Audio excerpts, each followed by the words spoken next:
Aujourd'hui, je vais vous lire une histoire appelée Bernard et Bianca. Connais-tu la SOS Société? Cette noble assemblée de souris s'occupe de secourir les gens en difficulté. Aujourd'hui, elles tiennent une séance extraordinaire. Le président prend la parole. Un message a été trouvé dans la bouteille qui flottait dans le port. La personne qui l'a écrit est en danger. Nous devons l'aider. Il lit le message à haute voix. Orphelinat Claire m'attend. Je suis dans une situation désespérée. Au secours, Penny.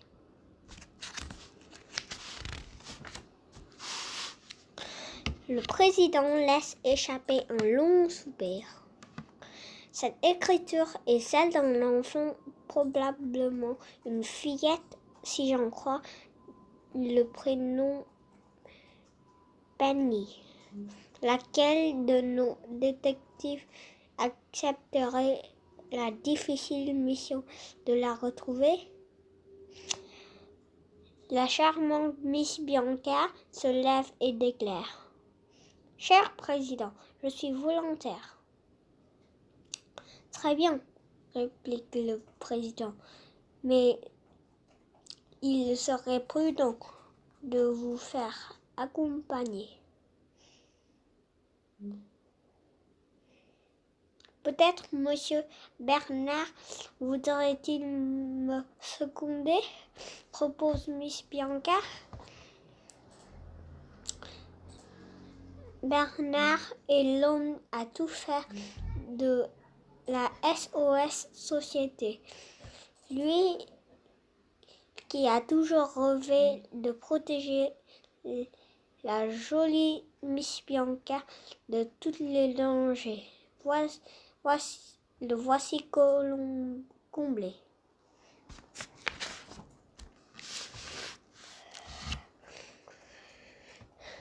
Nos deux détectives partent aussitôt à la recherche de l'orphelinat Claire m'attend sous une pluie battante. En temps à ne pas mettre une souris dehors. Heureusement, Bernard sait très bien lire une carte et il atteignent vite leur bruit. Dans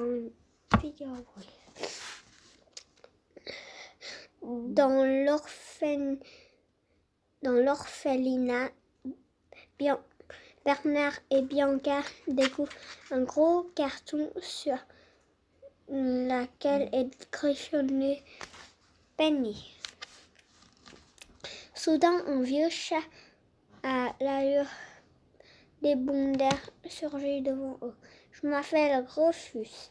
Rassurez-vous, je suis trop âgé pour chasser les souris. Dites-moi plutôt ce qui vous amène. Et nos deux détectives lui parlent du message. En effet, Penny vivait ici, dit Rufus. C'était une brave petite. Elle était malheureuse parce que personne ne voulait l'adopter.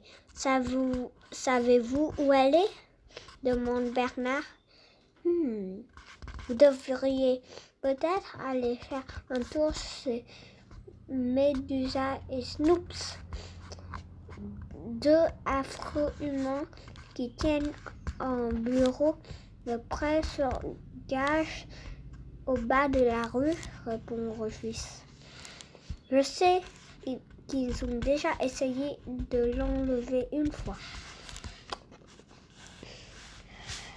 Allons-y tout de suite, Miss Bianca, déclare Bernard, et tous les deux courent jusqu'à la fameuse boutique. Les deux souris se faufilent à l'intérieur. Médusa est là, en train de parler au téléphone, ou plutôt de hurler. Que dites-vous, Snoops? Penny s'est échappée? Vous êtes un imbécile. J'arrive. Rendez-vous demain matin au bayou du diable.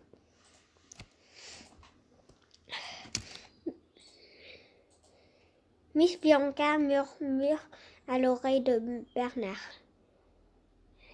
Elle parle de Penny. Si la petite s'est échappée, elle est en danger. Bernard et Bianca se glissent discrètement dans la valise que Médusa prépare. Celle-ci jette son bagage dans la voiture et fonce vers l'aéroport. Mais elle conduit trop vite et dans un virage, la valise tombe de la voiture.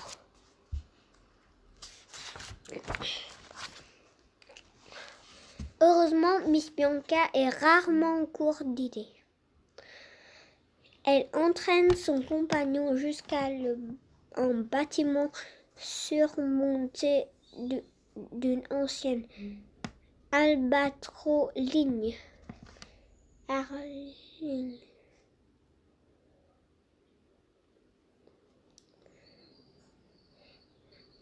Orville, le patron, les accueille très aimablement.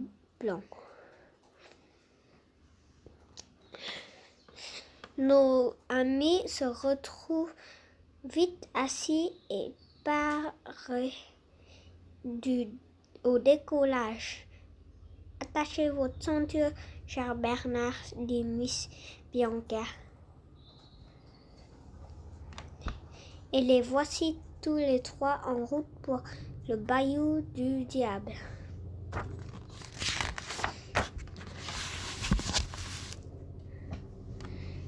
Très loin de la grande ville, une fillette tenait son ours en peluche sous son bras. Court à travers un obscur marécage.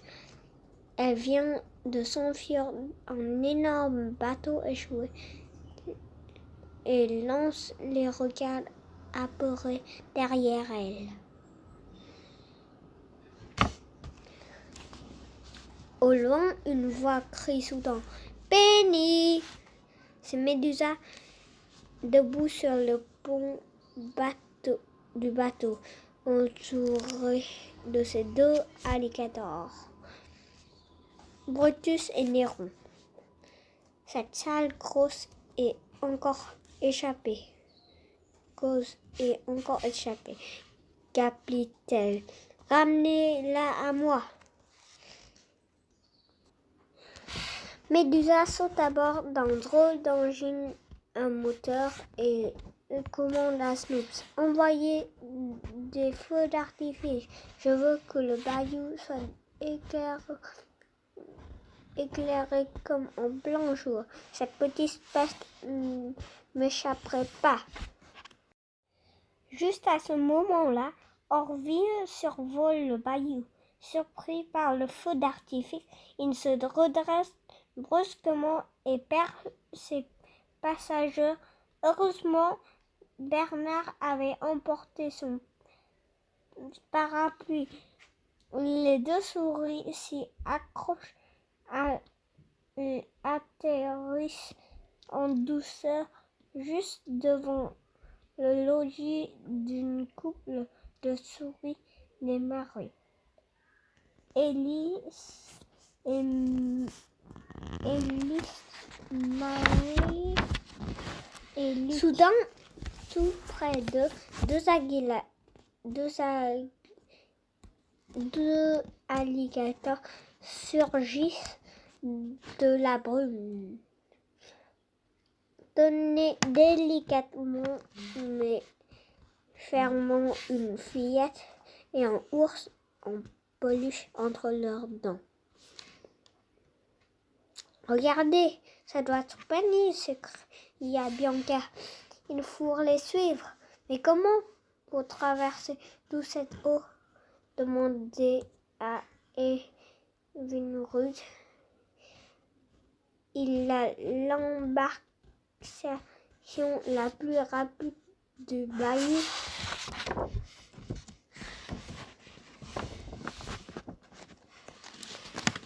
Evinrude est une grosse libellule.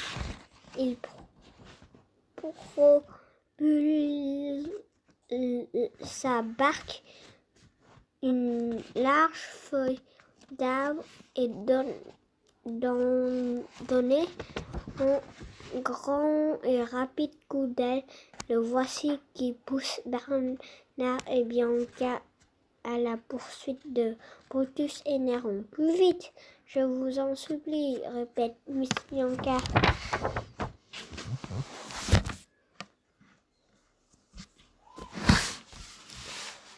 Bernard et Bianca ont enfin atteint l'épave.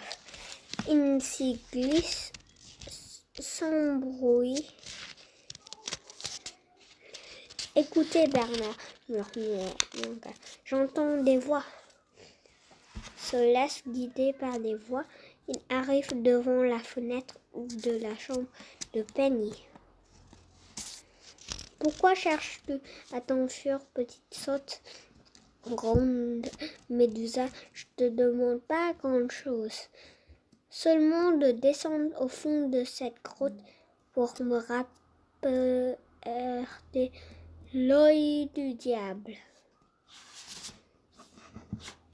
Mais j'y suis déjà descendre, répond Penny.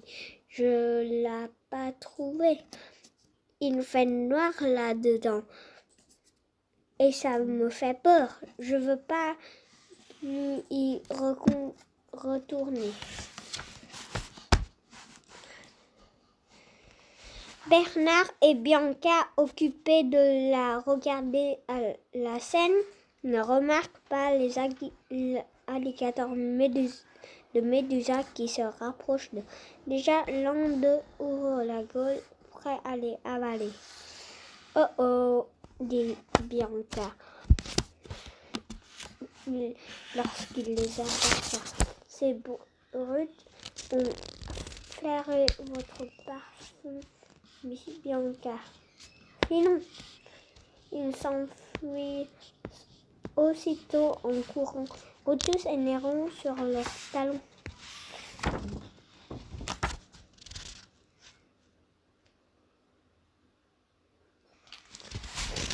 Nos amis ont réussi à échapper aux monstres et se réfugient dans la chambre de Penny. La pauvre petite est en pleurs. Comment faire pour m'enfuir d'ici, sanglotait-elle. J'aimerais tant rentrer à l'orphelinat et retrouver un papa et une maman. Bernard tapote doucement sur la main de Penny pour réconforter. Qui êtes-vous? D'où venez-vous? S'étonne l'enfant. Nous avons trouvé la bouteille contenant ton message, répond Bernard, et nous sommes venus à ton secours. Penny s'inquiète. Mais vous n'êtes pas venu seul? La police va bientôt arriver? Non, avoue Bernard.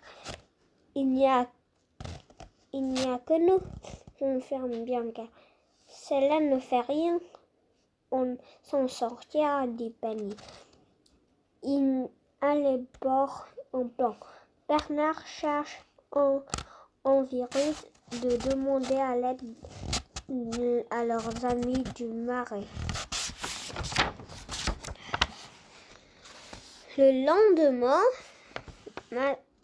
lendemain matin, Médusa et Snoops viennent chercher Penny. Penny susurre Médusa dans ton charme Es-tu prête pour y aller chercher le joli diamant de Médusa? Oui, répond Penny d'une toute petite voix. Elle glisse un rapide coup d'œil vers la poche de sa robe où sont tapis ses amis Bernard et Bianca. Penny se retrouve bientôt perchée sur un seau au-dessus d'une butte qui mène à la grotte. Le passage est bien trop étroit pour un adulte. Médusa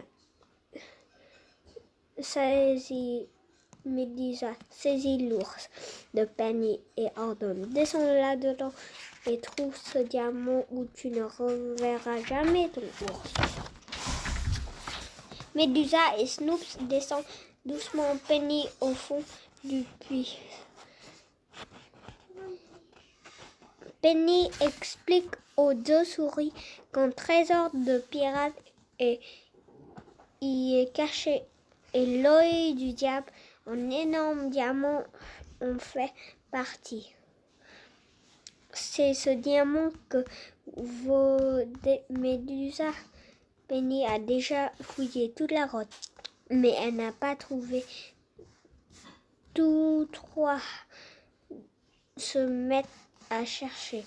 Soudain, Bianca aperçut un éclat de lumière à l'intérieur d'un crâne posé sur un rocher.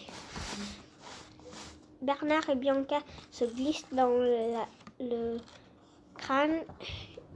Le diamant scintille de mille feux. Par mes moustaches, exclame Bernard. C'est bien lui. Oui, ajoute Bianca, c'est l'œil du diable. Mais oui, ajoute Bianca, c'est l'œil du diable. Malheureusement, le crâne est rivé à la roche et le diamant est trop gros pour être sorti par les orifices. Comment faire?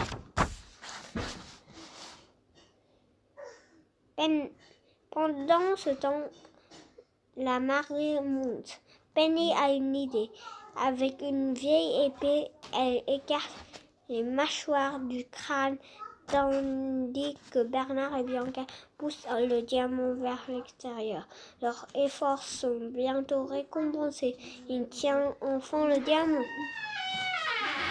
Mais le brave environ a prévenu les animaux du marais.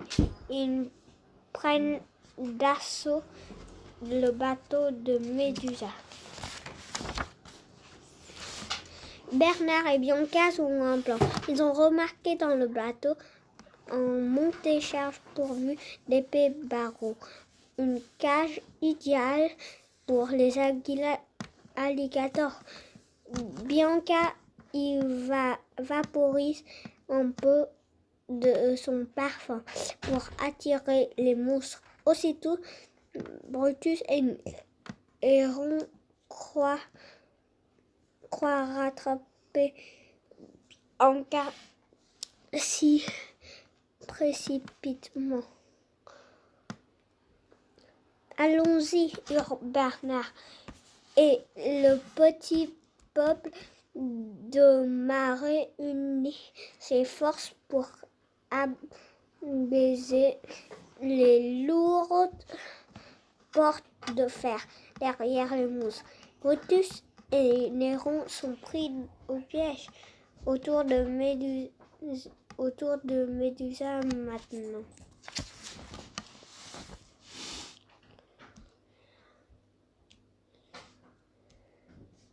Dans sa cabine, Médusa ne se doute de rien. Ces animaux de marée ont réuni quantité de feux d'artifice. Prêt, crient les amis. Feu! Elle recule et trébuche sur le fil que Bernard a tendu à travers de la porte. En tombant, Médusa lâche l'ours. L'œil du diable est caché à l'intérieur de la peluche. Penny ramasse son ours à l'intérieur de la peluche. Penny ramasse son ours et rejoint vite ses amis à bord de l'engin de Médusa. Tous s'éloignent dans une terrible rebondissement en saluant Médusa de la main. Secouée par l'explosion des feux d'artifice, la vieille épave est en train de sombrer. Revenez tout de suite, hurle Médusa, folle de rage. Rendez-moi mon diamant, vous l'avez bien mérité, ronchonne Snoops en s'éloignant. Quelques jours plus tard, Bernard et Bianca sont de retour au quartier de la SOS Société, réunis devant la télévision. Les souris ravies regardent un reportage consacré à Penny. La petite fille a enfin retrouvé les parents adoptifs des vrais. Penny a offert l'œil du diable au musée où tout le monde peut aller l'admirer. Penny déclare en souriant à la caméra: je voudrais remercier tout particulièrement mes amis Bernard et Bianca qui m'ont sauvé la vie. Ce sont des héros. Assemblée des souris applaudit chaudement ces deux courageux détectives. Fin.